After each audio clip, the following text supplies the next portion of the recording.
Xin chào tất cả các bạn từ thủ đô Viêng Chăn của Lào. Và để tiếp tục hành trình của mình ở đất nước này, ngày hôm nay mình sẽ đưa các bạn đến một trải nghiệm có thể nói là rất đặc biệt. Và địa điểm xuất phát của chúng ta ngày hôm nay sẽ là một khu chợ nông sản ở thủ đô Viêng Chăn. Khu chợ này tên là khu chợ Đan Giang. Đây là một khu chợ chuyên bán các loại nông sản. Và tất nhiên khi vào đây thì đây là một khu chợ hết sức bình thường, tại vì họ bán những các loại sản phẩm cũng rất là bình thường, có thể kiếm được khắp mọi nơi. Hoa quả Lào rất là phong phú và cũng khá là rẻ.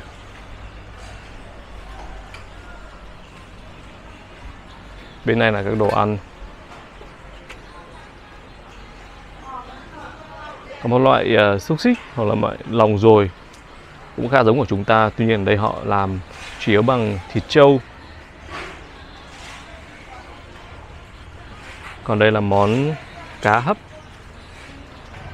Còn cửa này bán các loại nội tạng, các loại đuôi rồi là tai, tất cả các loại thập cẩm.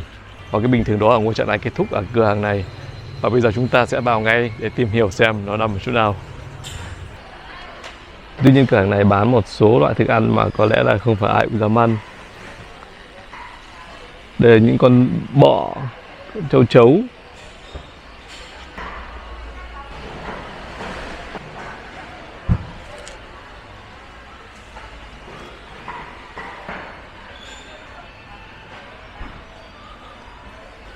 Bây giờ mình sẽ lấy hết lòng dũng cảm để thử con này xem là như thế nào. Trông trên tay vẫn còn rất là nhiều lông lá, cánh, đuôi, đầu.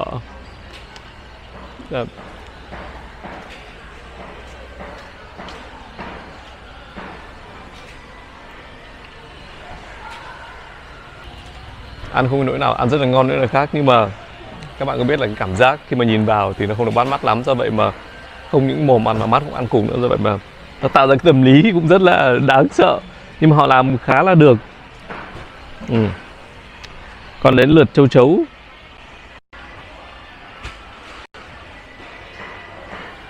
Đây, em châu chấu này cũng mũm mĩm, chân tay lông lá, cánh rồi mọi thứ cũng còn nguyên si.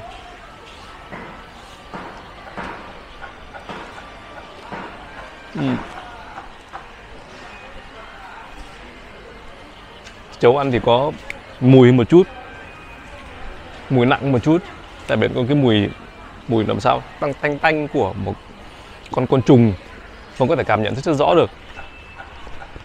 Mình thấy con đen đen này ngon hơn con châu chấu. Nói chung là nếu mà ăn hàng ngày chắc là không thể ăn được, nhưng mà đã đến Lào thì phải thử xem là món ăn ở đây như thế nào. Ở đây còn rất nhiều cả các loại thảo dược, các loại hoa quả, các loại rễ cây sấy khô. Rất nhiều chủng loại. Chắc chắn cái này người ta dùng để làm thuốc, chế biến thuốc, kiểu như một dạng thuốc bắc của mình. Ôi, các bạn có biết là mình phát hiện ra một cái gì không? Đây là sừng tê giác.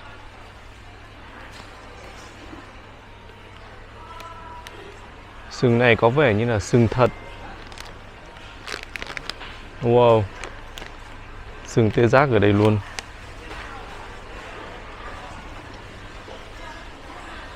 Bên này còn rất nhiều loại, như là một loại mộc nhĩ hoặc loại nấm. Hình thù rất là thú vị, rất là hay.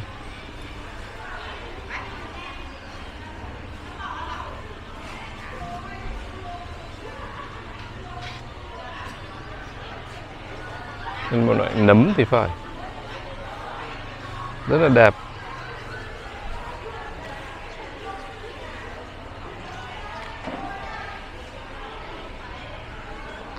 Cửa hàng này cũng vậy, bán rất nhiều loại sản phẩm, loại nấm có hình thù rất là kỳ quái, to nhỏ đều có cả. Wow, đây lại là một cái sừng tê giác nữa.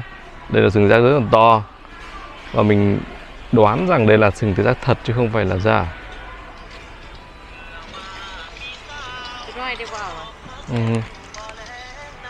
How much? Lan Hà. Lan Hà không biết là bao nhiêu tiền kíp đấy. Đây là giá. Đây là 1.300.000 kíp. khoảng tầm gần 100 đô. And the small one? ตัวนี้2 อันเลย2 อัน Để xem giá cái nhỏ này là bao nhiêu. อันนี้2 อัน2 อันคู่1 ล้าน Hai chiếc là 1.500.000, là khoảng tầm 100 đô cho cả hai chiếc luôn. Rất tội nghiệp những chú tê giác con, tê giác baby. 5เอากระดูกได้อยู่ Ồ, con này còn cái to hơn nữa, rất nhiều sừng tê giác luôn. Ừ. เวียดนามนะบ่มี Vietnam okay? เออ No, it's not okay in Vietnam to carry this kind of thing. Việt Nam sẽ cắt cổ อ่ะ khi mang về Việt Nam. ค่อยมีลูกค้าเวียดนามเอาไปเวียดนามดูโฮมแพง No problem.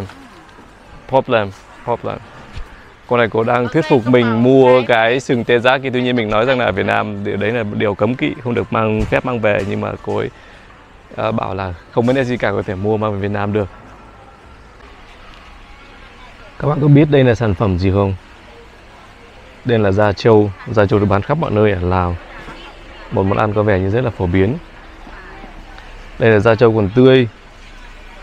Và khi chế biến rồi thì nó sẽ dành thành những cái loại sản phẩm như thế này, trông như là một loại mỡ mang về để nấu, chế biến các đồ ăn. Hoặc cũng có thể là một loại kẹo. Trông rất là trắng trẻo, sạch sẽ. Theo mình thì là mỡ thì đúng hơn. Đây mỡ tươi. Còn đây là một loại người ta làm màu vàng lên, chắc cũng có thể là một loại mỡ.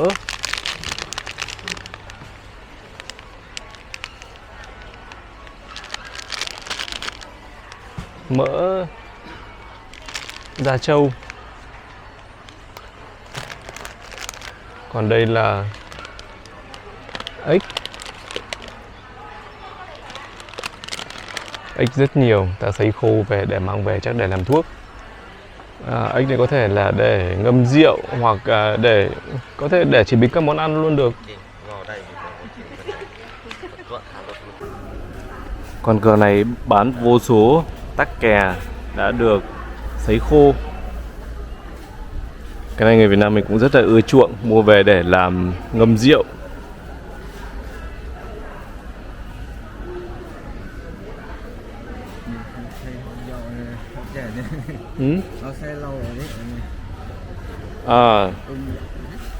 Người Lào đây người ta cũng ngâm rượu tắc kè ở đây. Các bạn ở đây có thể mua trực tiếp mua rượu luôn.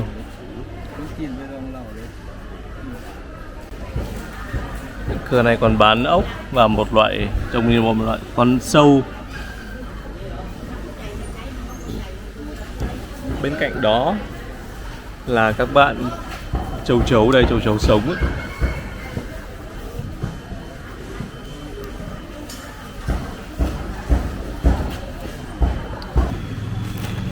Còn bên cạnh này là những các bạn rất nhiều chân đang bò lồm ngồm. Đây có vẻ như một loại cánh cam, một loại bọ hung. Wow. Rất nhiều chân, nhiều tay.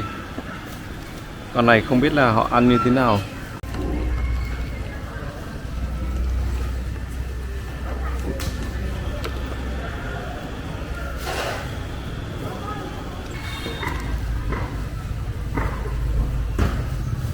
Còn đây là tổ ong. Tổ ong vẫn còn những cái chú kén ong bên trong.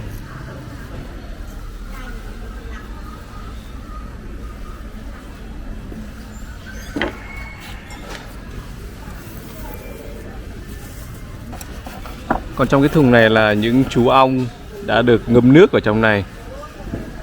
Đây con này ví dụ cô lấy thử cho một con ong để xem. Chính là những chú ong này.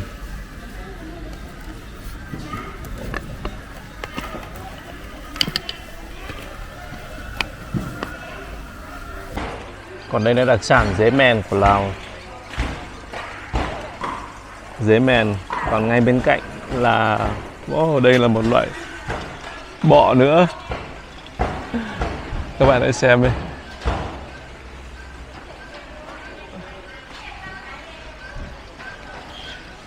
những con vật rất là đặc biệt. Và các bạn có biết là cả bên cạnh mình tìm ra một món gì nữa không? Món này có một điều chắc chắn đã bảo 100% rằng là có các bao nhiêu tiền cũng không dám thử. Các bạn hãy nhìn thấy ạ. Đây là con dơi. Wow. Con dơi này rất là nhỏ. Không biết là họ nấu chế biến như thế nào. Nhỏ này lông lá đầy mình nữa. Làm gì có thịt, chẳng lẽ là họ để ăn toàn bộ con dơi như này.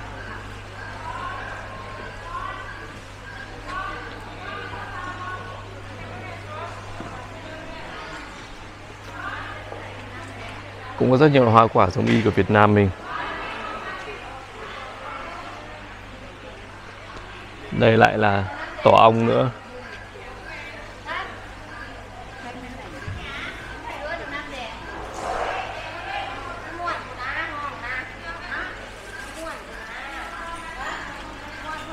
Đây là ốc biêu, sâu bọ.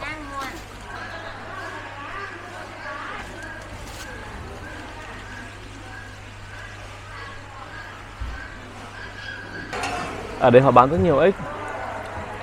Ngoài những con ếch rất là to như này thì bên cạnh đó họ bán những cái loại ếch nhái rất là nhỏ. Mình đã thắc mắc là không biết họ có mang về họ nuôi không, hay là họ sẽ ăn luôn, tại vì con ếch con nhái nhỏ như này thì làm gì có nhiều thịt để ăn.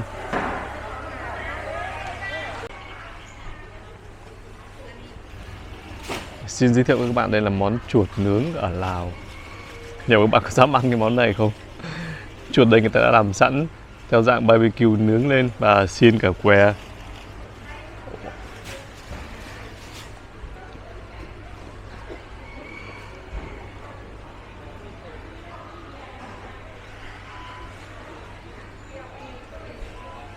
Và sau khi đã đi một vòng quanh khu chợ để xem các món ăn rất đặc trưng ở đây thì các bạn có dám ăn món nào không?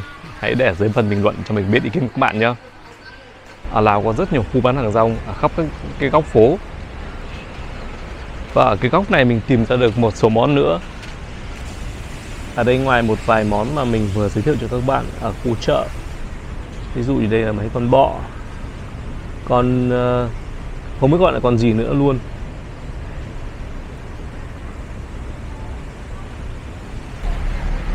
Và đây là con dế mèn.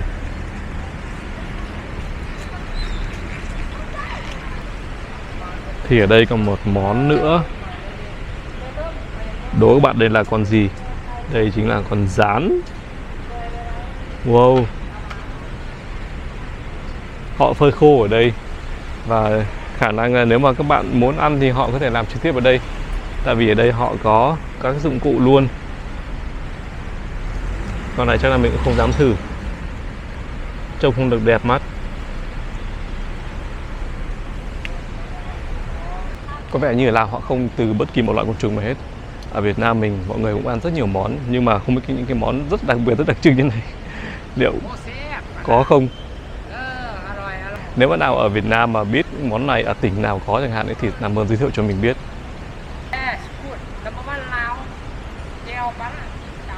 À, ok.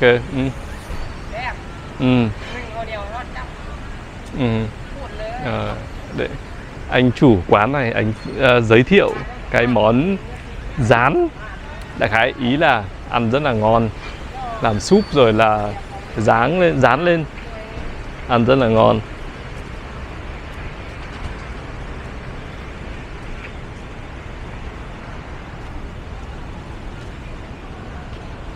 Và một câu hỏi nữa mình dành cho các bạn là trong các bạn có ai đủ dũng cảm để ăn món con giận?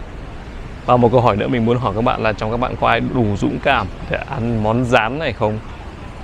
Mình chắc là không nằm trong số đó.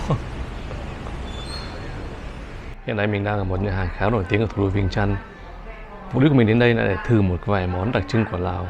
Và bây giờ mời các bạn cùng theo dõi đó là cái gì nhá. Cái món đầu tiên xin giới thiệu với các bạn là món salad trứng. Các bạn biết trứng gì không? Trứng kiến. Trông cần nó sẽ như thế này. Trong cái đĩa salad này các bạn không chỉ nhìn thấy trứng mà còn có còn những con kiến còn non, thậm chí cả những con kiến già nữa. Đây ví dụ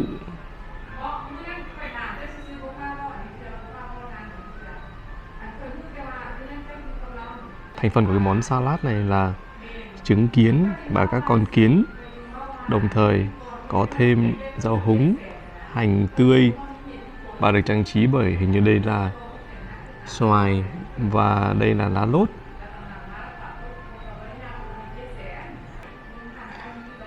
Đây là một món rất là phổ biến ở Lào và các bạn có thể tìm thấy ở thực đơn trong nhiều nhà hàng.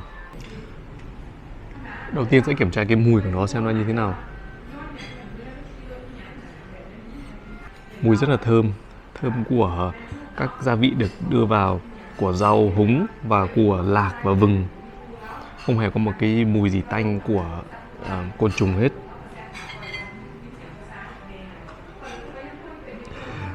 Rất là hồi hộp lần đầu tiên được thử món salad trứng kiến. Và cái món này các bạn biết không, cái món này ở đây người ta có thể làm salad, có thể làm súp. Và theo người Lào ấy thì là món này là món rất giàu dinh dưỡng, ăn sẽ rất là bổ.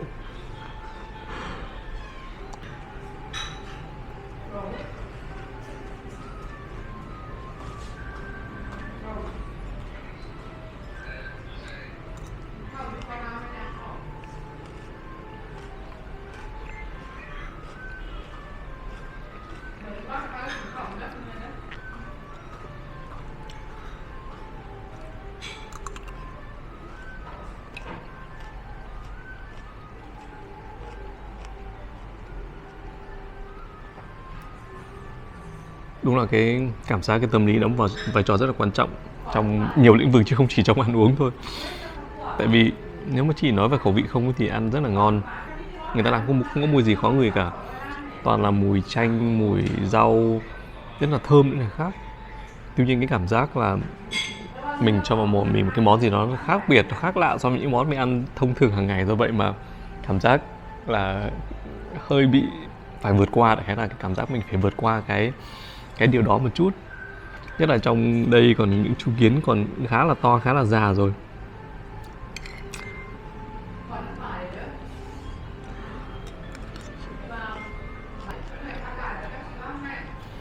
Tuy nhiên so với những món khác mà mình vừa giới thiệu với các bạn ở phần đầu của video này thì là đây là món rất là dễ ăn rồi. Nhưng dù sao đấy cũng là một cái đặc sản ở Lào mà bắt buộc phải thử khi đến đây.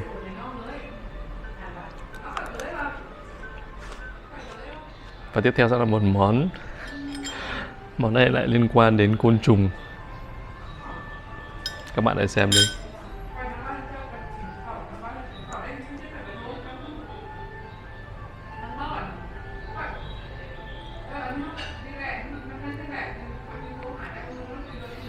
Và đây thì chỉ là cái đầu của con côn trùng này thôi.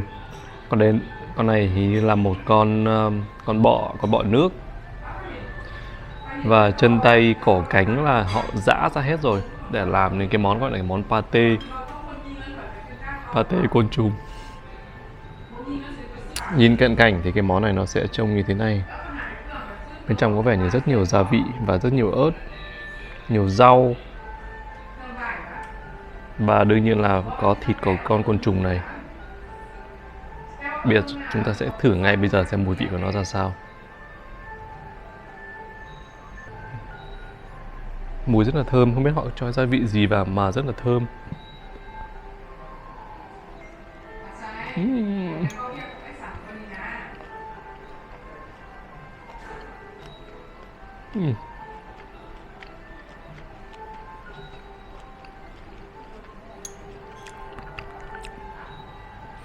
Họ cho một cái dầu thơm nào đó vào, làm một cái mùi rất là thơm.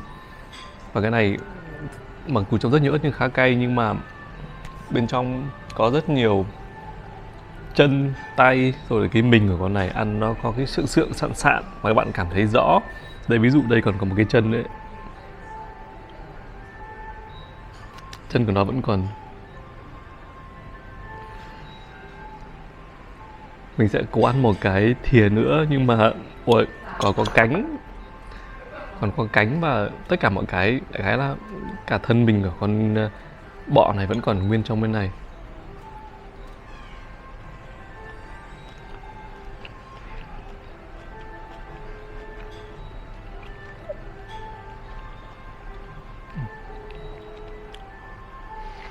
Có thể họ cho cái mùi dầu thơm vào để át cái mùi tanh của con bọ này đi. nhưng mà hơi khá khó ăn một chút. Cái này không giống cái pate mà mình tưởng tượng ra nó phải đặt nó quánh rồi, nhưng mà cái này giống một loại salad thì nhiều hơn. Rau trộn vào rồi là thịt của con bọ này người ta xay nhỏ rồi xay nhuyễn xong trộn vào với nhau. Món này chắc là mình xin tạm dừng ở đây.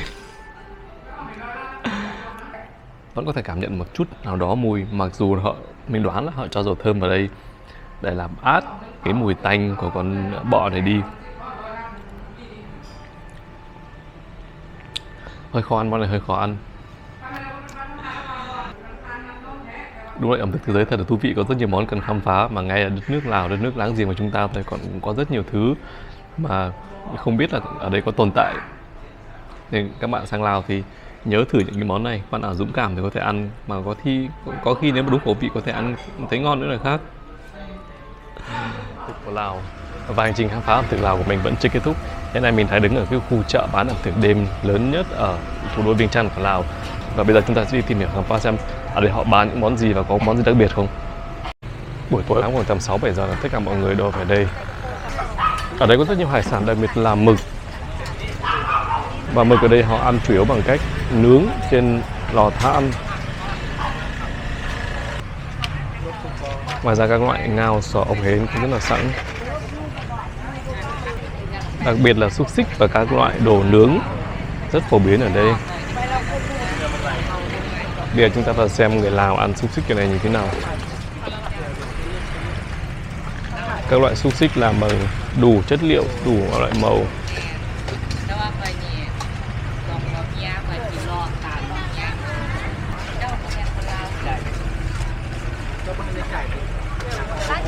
Họ sẽ cho dưa chuột, rồi sau đó là cho một loại sốt cay, sốt ớt đây rất là cay vào.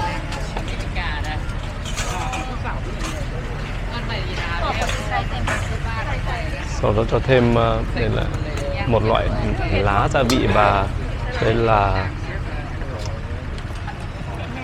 củ sả. Còn ai muốn ăn thêm cay thì có thể cho thêm ớt vào nữa, rất là cay. Ở bên này có cái món khá giống của Việt Nam: chân gà, cánh gà, tai lợn, xúc xích. Còn đây là chân gà đã lọc ra rồi. Đây là một loại salad họ trộn lẫn với nhau để ăn.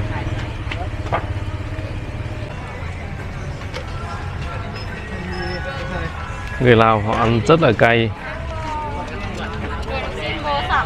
Các bạn có thể thấy xúc xích ở đây họ cho một loại sốt ớt, và sau đó còn rải rất nhiều loại ớt khô lên nữa.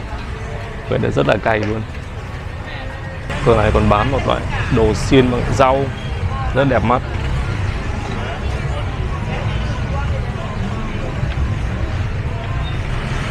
Và bên cạnh đó là những cái món sushi cũng không bắt mắt, không kém.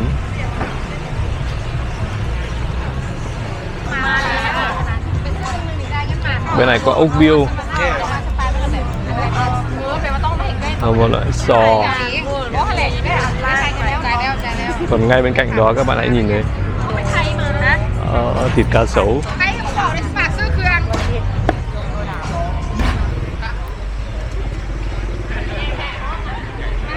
Thịt cá sấu.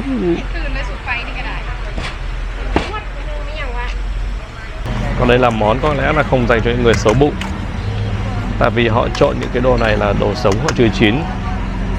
Ví dụ như đây là cua ghẹ, tôm và một số loại nữa chưa được nấu chín, vẫn còn sống. Sau đó trộn với một loại sốt ớt như thế này sau. Và như vậy là họ cứ ăn thôi.